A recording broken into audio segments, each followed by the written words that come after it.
Gentlemen, Tuesday, the 30th of January, it's a very historic day. The multitude, the crowds that thronged Uhuru Park were indeed unprecedented. One can only imagine when former President Kibaki was coming home from London and all of us went to meet him. That was the mood then, and I think this was replicated even more significantly on Tuesday the 30th.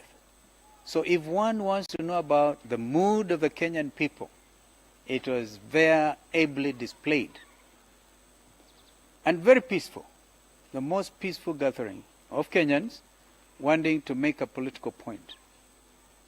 So I want to say that we stand with the Kenyan people, with our brother, Raila Amolo Odinga, and we intend to see these matters to their logical conclusion.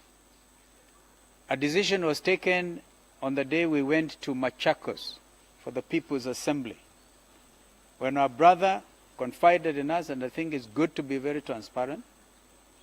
We all know what we're dealing with. We are aware of the attendant political risks and even risks to our own lives and families.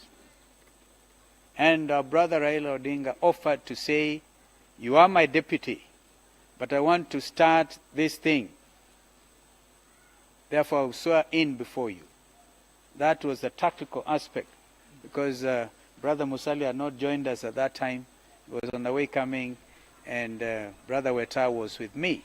So this was well organized. And even if we had ended up, because what I think the challenge on the timings and body language, as people would want to say, when we were supposed to meet, and our brother said, I'm marooned somewhere, and I cannot therefore come to the place where we are waiting for him. And we have made it very clear that technically we were actually under house arrest.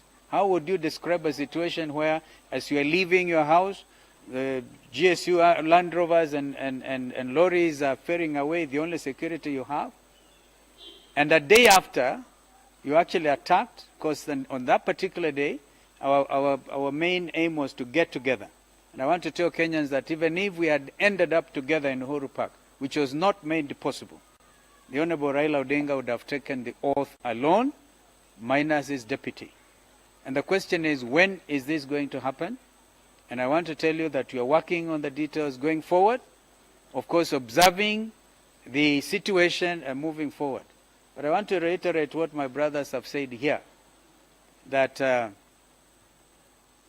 Jubilee are panicked. I own a firearm, and when we were meeting here, a letter was delivered to the gate. Imagine, on the 30th, your security is withdrawn. The following day, you are not even petrol-bombed, because now it is becoming clear who was responsible in trying to throw that hand grenade. And had it landed where they wanted it to land, the effect would have been catastrophic. But the good Lord saved us. In fact, people have been sending me a Bible verse at Isaiah 54, at verse 17, that no weapon that is fashioned against you shall prosper. This one did not prosper. Not even the 2 bullets fired out of an AK-47 rifle. And people can still say that was supposed to scare like you scare animals in a national park. And then the following day, they bring the letter withdrawing the only thing you could have to defend yourself. So the intentions are clear. Intimidation, lack of respect, because even if you want to say Raila Amolo Odinga was not validly sworn in as the President of Kenya, you cannot deny the fact that he's a former Prime Minister and is entitled to everything that has to do with that office. But the Kenyan people have spoken, and we are here to tell you we are standing together. We will not therefore accept any intimidation. I want to join my colleagues in saying we have watched debate on the social media. One NASA member against another NASA member, a NASA member of parliament attacking a summit member. I think we now must call our troops to order and ask that we refocus. We remain focused, we remain united, because the journey to Canaan is still a valid journey. And so the pretenders after the throne are panicked, and they are saying all manner of things. We would have expected IEBC to contradict the results that we gave, showing exactly what happened at every polling station. Out of the 40,883 of them, every KIMS kit that was used, the results announced, and clearly the evidence is all there for us to see. So I think one thing which is clear to Kenyans, and I believe the international community, is that there's no doubt in anybody's mind whatsoever who won the election on the 8th of August. And of course, we maintain that was what was announced was the declaration of the winner that time, not the results themselves. So this is what we wanted to say. Na tuseme na asante sana, watu wengi wamenipigia simu kutupa pole kwa sababu ya uvamizi ambao ulifanyika juzi usiku wa kuamkia jana. Wakaja wapelelezi, experts wa bomb disposal, mkuu wa CID eneo hili la Nairobi, even the police spokesman himself, and you can still end up with, unaona watu wengine wakisema fabricated a fabricated story. I will not be surprised if they say it was an internal thing ya NASA. That is the next thing they probably want to say.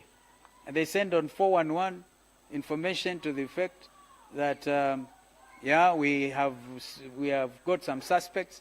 We want no stand. I mean, they keep on saying we'll leave no stone unturned. So let us hope it can this time, especially when we remind ourselves about what happened to Jacob Juma, to Chris Musando. So as we call our troops to order, I reiterate what my brother Musalia said. We are a properly registered political movement, and one which is the largest, if not in the region, definitely in this country. And so we should not lose hope. We should not attack each other. I've seen on the same 411 people saying Kalonzo should retire honorably. This is a light one.